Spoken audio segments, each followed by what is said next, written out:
Look, states should be able to compete on a variety of issues.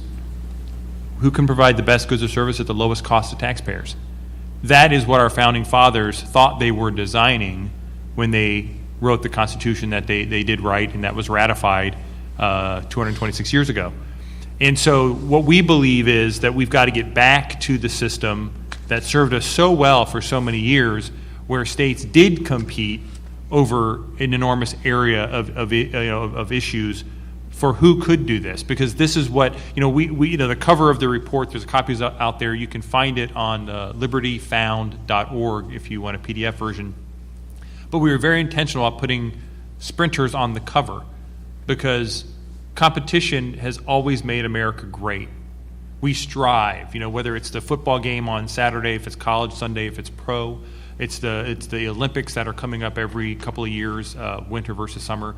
We love competition. We thrive on competition. It's embedded in our DNA as Americans.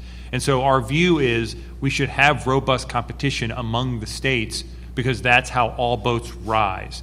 And there's always this argument from the left of, it's the race to the bottom when states are free to do things they should do.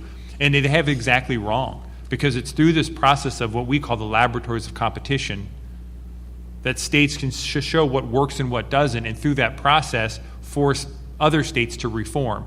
The best example we love to give is if states had the full authority they should have over a Medicaid program, there was no federal whatsoever, and Jerry Brown out in California wanted to expand to 138% of Medicaid, let them.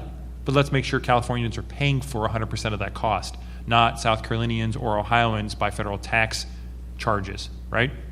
That then get redistributed over to California. And then as he does that and other states make smarter decisions, guess what? The taxes there are going to have to go higher and higher. Ultimately, folks will leave to other states, and guess what will happen? Moonbeam, or the person that comes after Moonbeam, will have to start to reform their programs based upon what's worked elsewhere to bring it back in line. All boats will rise, right? The states have to do this every day, right? Balance the ability of taxpayers to pay with the needs of their states and communities. The federal government doesn't.